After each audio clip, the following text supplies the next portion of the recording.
अब श्रृंगार माँ का कर रहे हैं, ठीक चल रहा सब कुछ ठीक है। मन में आया कि अंदर तो माँ है। जैसे ही माँ अंदर अनुभव आया तो माला उनको पहनाने की जगह अपने आप पहन ली। ऐसी स्थिति पहुंच गई। मतलब भक्ति में सर्वश्रेष्ठ कर और योग में भी सबसे श्रेष्ठ कर रामकृष्ण परमहंस को जाना जाता है पूरी दुनिया में।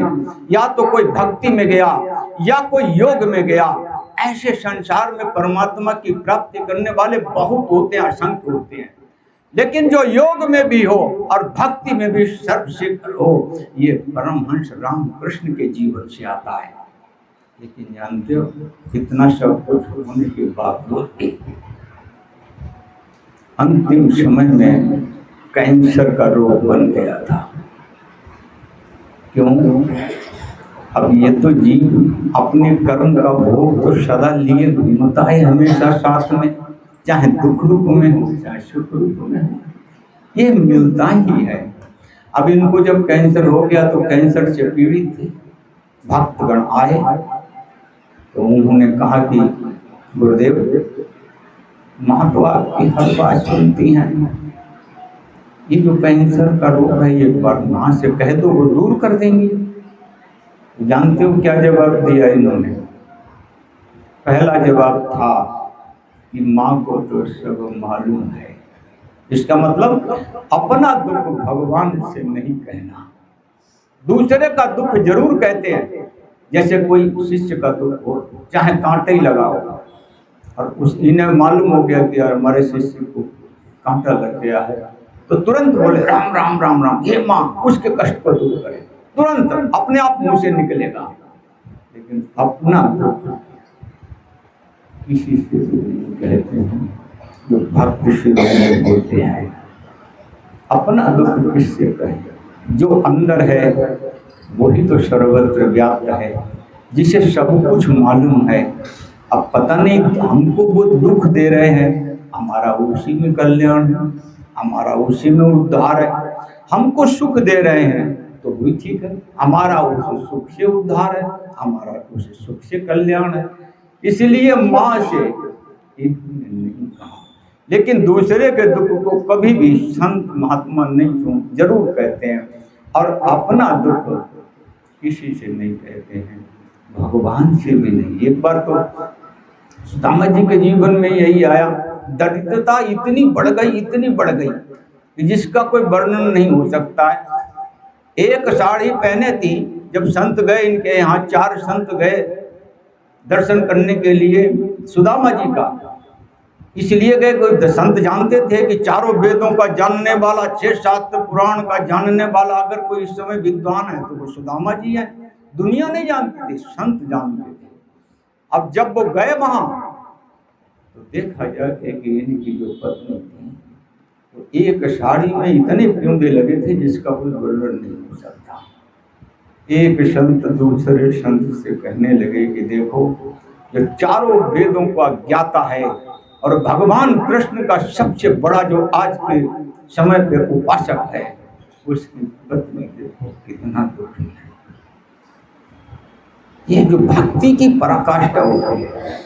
अब पत्नी ने जब सुन लिया कि हमारे पतिदेव तो इतने बड़े विद्वान हैं, भगवान के इतने बड़े भक्त हैं, तो एक बार पत्नी ने कहा अपने सुदामा जी से, अब उसने युक्ति लगाई कि घर की दरिद्रता किसी सूरत में समाप्त हो जाए। तो अपने पतिदेव से कहा कि हमने सुना है कि कृष्ण तुम्हारे मित्र हैं, तुम एक बार इनके पास मिलाओ।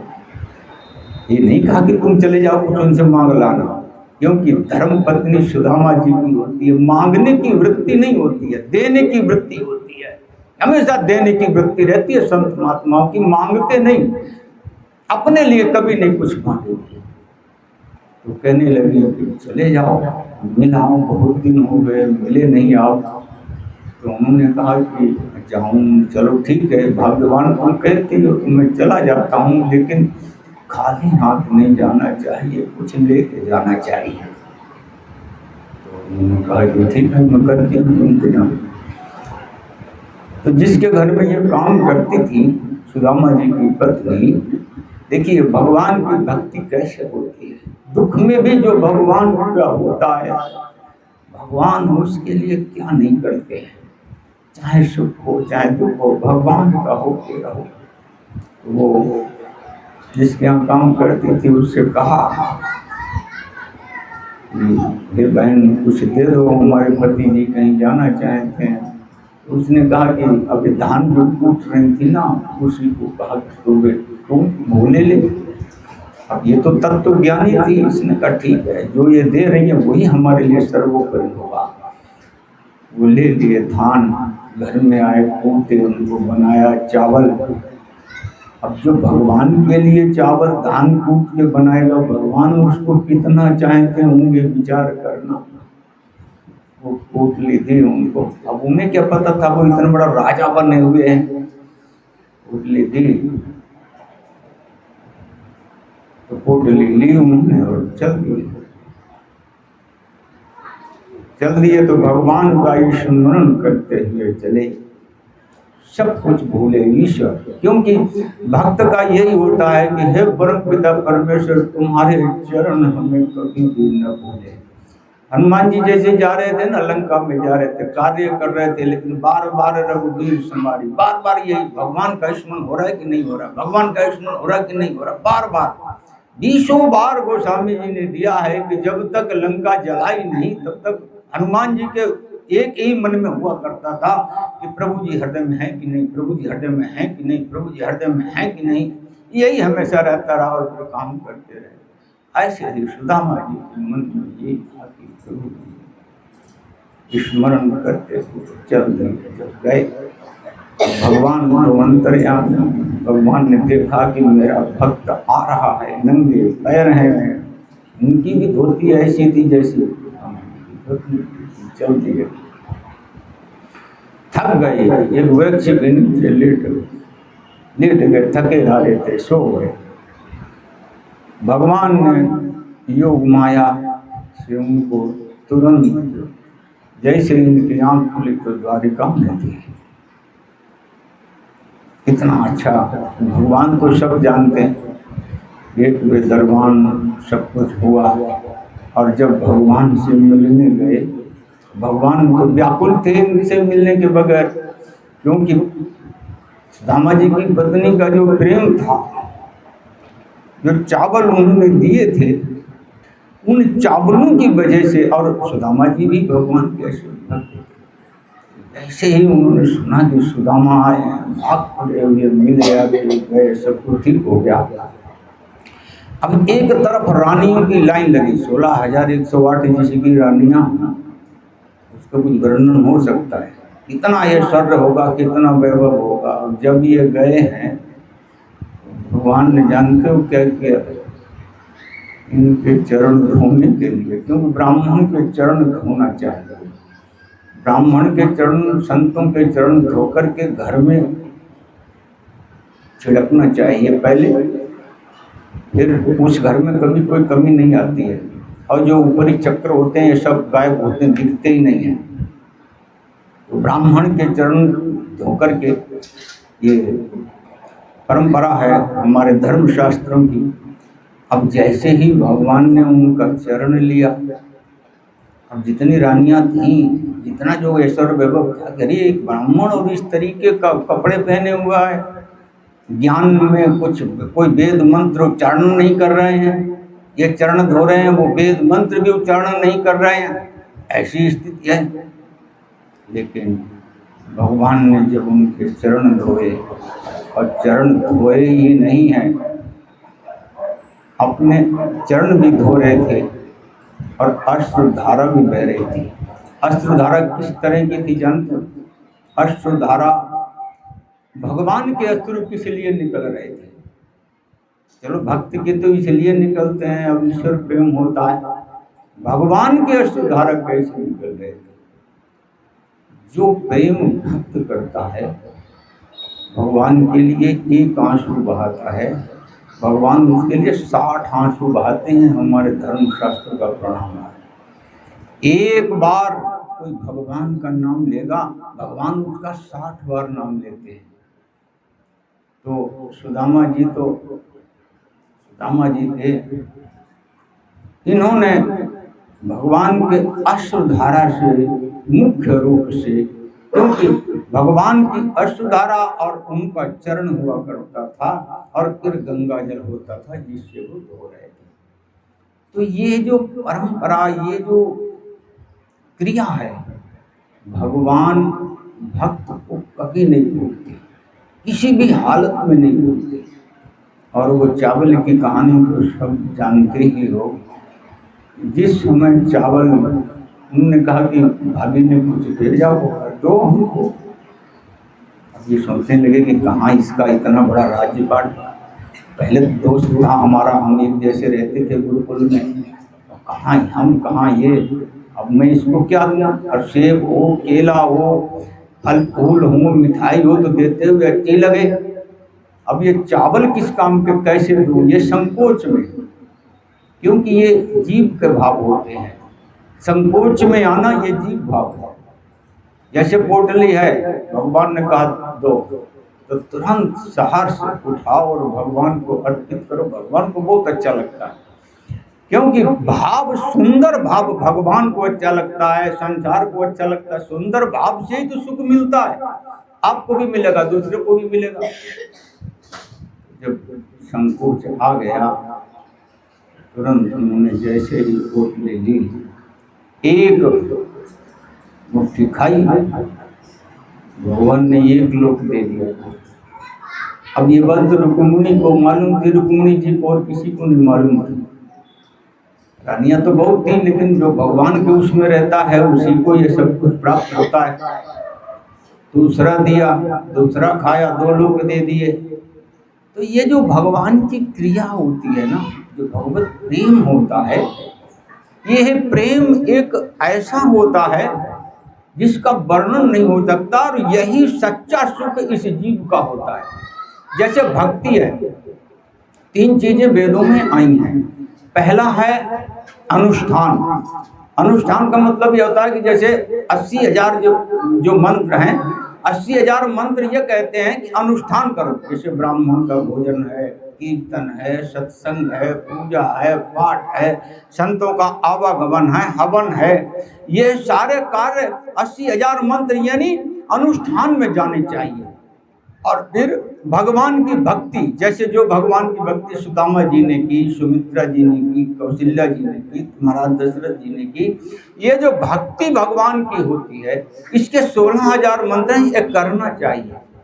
और जो 4,000 मंत्र आते हैं हमारे उसमें, 4,000 मंत्र ये कहते हैं कि ज्ञान विज्ञान में, मतलब हमेशा ये बोध होना चाहिए कोई भी जगह ऐसी नहीं है और कोई भी वस्तु ऐसी नहीं है जहाँ हमारा ईश्वर नहीं है। चाहे निर्गुण रूप में हो, चाहे सगुण रूप में हो, सर्वत्र यह अनुभव होता रहे। अच्छा, जब ये अनुभव होगा कि हमारा ईश्वर सर्वत्र है तो राम पहुँच जाता है। कुछ लोग क्या होते हैं, अनुष्ठान तक रह जाएंगे, कर्म योग तक रहेंगे, कुछ लोग भक्ति तक रह जाएंगे, लेकिन ज्ञान तक पहुँचना, विज्ञान तक पहुँचना ये अत्यंत आवश्यक होता है। परम आनंद होता भी वही है जहाँ ये सब कुछ होता है। इसलिए सत्य का मार्ग सुख देता है, असत्य का मार्ग दुख देता है। ये कभी नहीं समझना चाहिए कि कलयुग में ऐसा हो रहा है हम भी ऐसा करें। नहीं, धर्म शास्त्रों के आधार पर जीवन को चलाओ, सारी दुनिया पीछे होगी। अच्छा, नबी पीछे हो, चाहे दुनिया तुम्हारा विरोध करे, तुम सत्य के मार्ग पे चलोगे। अरे कन्हैया जब तुम्हारे साथ है तुम्हें क्या चिंता है? लेकिन कन्हैया होगा जब तुम्हारे पास धर्म होगा और सत्य होगा। अच्छा, धर्म किसे कहते हैं? जैसे परिवार है, घर परिवार है, चाहे बहू है, चाहे बेटा है, चाहे बेटी है, चाहे पोता है, चाहे पोती है, कोई भी हो, सबके सुख के लिए कैसे सुखी हो संसार, कैसे सुखी हो घर परिवार, पूरा सीधा हमारा अपना सुख परिवार को दो, हमारा अपना सुख मानव जाति को दो, ये धर्म कहता है। यही आत्मबोध तक ले जाता है, क्योंकि शुभ कर्म की नदी भी दोनों तरफ बहती है, एक दुख की तरफ भी बहती है, संसार की आसक्ति की ओर भी ले जाती है, और एक जो है मुक्ति के मार्ग में भी ले जाएगी, भगवान का दर्शन भी कराएगी। ये जो सत्य का बोध है, सत्य का जो मार्ग है, यही जीव को सुख यहाँ भी देता और वहां भी देता। यही धर्म होता है। जिन्होंने धर्म को अपनाया, ईश्वर सदा उनके साथ रहा। अच्छा, धर्म की कहानी ये है कि धर्म को अपनाओगे, धर्म चारों पैरों से तुम्हारे पास खड़ा होगा, हर तरह से तुम्हारी रक्षा धर्म करेगा, क्योंकि धर्म तुमने अपनाया है। प्रभात फेरी में हम तो सोच भी नहीं पाते हैं कि इतने लोग हो जाएंगे। ब्रह्म मुहूर्त में 5 बजे जब यहाँ से निकलना होता है, 4:45 15 मिनट के अंदर जो है हाल भर जाता है। क्या भगवान की कृपा है इस कलयुग में भी। और अगर सतयुग का प्रभाव हो रहा है, इससे अच्छा क्या हो सकता है। इसका मतलब यही है कि सतयुग हो, त्रेता युग हो, द्वापर युग हो, कलयुग हो, कोई भी युग हो, लेकिन सत्य का आचरण करने वाला सदा ही भगवान की ओर बढ़ता है और किसी चीज की कोई कमी नहीं होती है। मैं आपको बताऊं, मैं ये अनुभव करता हूं, वास्तविक अनुभव है कि देखो, जैसे कैकेयी जी ने संसार की आसक्ति में न कुल को भी नष्ट किया, अपने पति को भी खा गई, सिर्फ थोड़ा सा लोभ के कारण। ठीक, यह संसार है, इसी का तो त्याग करना है।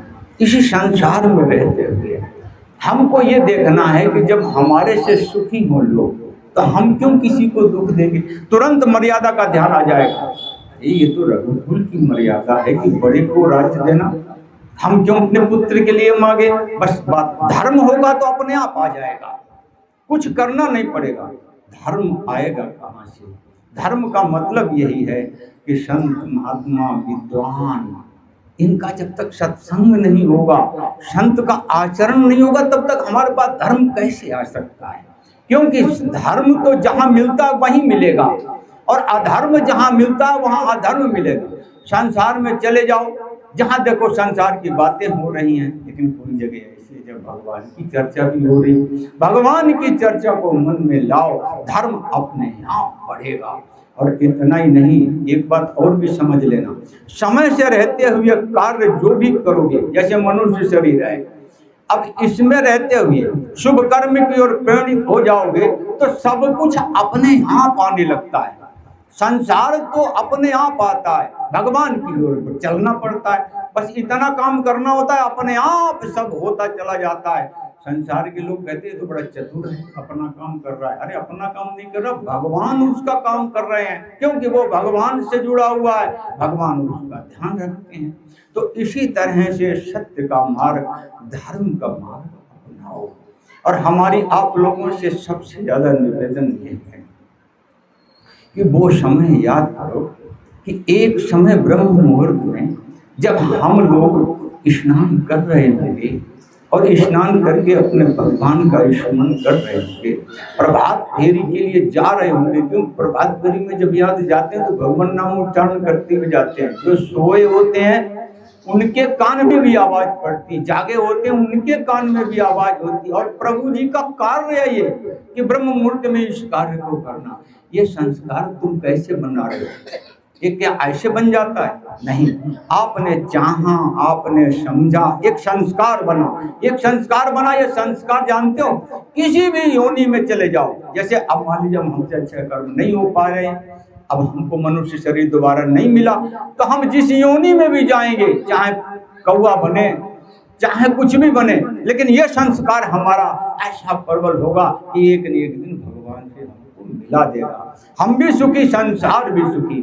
तो ये जो संस्कार है, ये जो प्रारब्ध है, अच्छे संस्कारों से ही जीव सुखी होता है, अच्छे कर्मों से ही जीव सुखी होता है। भगवान नाम लेने से ये जीव सदा सदा के लिए समृद्धशाली होता है। इसलिए भगवान के नाम को, भगवान के कीर्तन को और शुभ कर्म को कभी भी और किसी भी हालत में नहीं छोड़ना चाहिए। ये नहीं है कि अब हमारी उम्र हो गई 70, 72, 80 साल तो हम शुभ कर्म छोड़ दें। नहीं, अंतिम समय तक शुभ कर्म करते रहो और अंतिम समय तक ईश्वर का स्मरण करते रहो। सुख तो तुम्हारे पास अंदर। अच्छा, कभी अनुभव करो। एक और बात बताऊं आपको, छोटी सी। बहुत अच्छा सब कुछ चल रहा है, घर परिवार में सुख शांति है, और तुमने जहाँ थोड़ा सा स्वार्थ आया उसी समय हृदय जो है दुख देने लगता है। जैसे ही हृदय में आया ना कि भाई मुझे ही ये 1 लाख रुपए मिले, न बेटे को मिले, न बेटी को मिले, न माँ को मिले, न पड़ोसी को मिले, तो आ तो रहा 1 लाख रुपया आपको, लेकिन हृदय में जलन, हृदय कुलसित होने लगता है। यह स्वार्थ का होता है। लेकिन अब दूसरी बात सुनो, तुम्हारे पास 1 लाख रुपया है और तुम ये सोच रहे हो कि ये मेरे बेटे के पढ़ाई में लग जाए किसी तरह से, तो उसी समय सुख आ गया तुम्हारे पास, कहीं लाना नहीं पड़ेगा, अपने आप सुख आ गया। और जो सुख है वो शतोगुण से भी ऊपर है, क्योंकि ईश्वर के सिवा संसार में कोई नहीं है, चाहे तुम बेटे के रूप में मानो, चाहे पत्नी के रूप में मानो, चाहे पिता के रूप में मानो। तो जैसे तुमने सोचा कि 1 लाख रुपए हमारे बच्चे के लिए लग जाए, उसी समय सुख आ गया। जैसे तुमने सोचा 1 लाख रुपया मुझे मिल जाए, तुरंत दुख आ जाता है। कभी अनुभव करना, इसी तरीके से शुभ कर्म हमेशा सुख देगा। अब ये तो बात हृदय की है, और कर्म कराएगा तो जानते हो, जब ये जीव यहाँ से जाता है तो अपने कर्म का ही फल लेके जाता है। इसलिए शुभ कर्म सोचा, शुभ कर्म विचार में लाए और शुभ कर्म हो गया तो हमारे पास यमदूत नहीं आएंगे, भगवान के पार्षद आएंगे। ये सत्य है, इसे कोई टाल नहीं सकता है। बोलिए सच्चिदानंद भगवान की। श्रीमन नारायण नारायण नारायण, श्रीमन नारायण भगवान नारायण नारायण नारायण, भगवान नारायण श्रीमन नारायण नारायण नारायण, श्रीमन नारायण नारायण भगवान।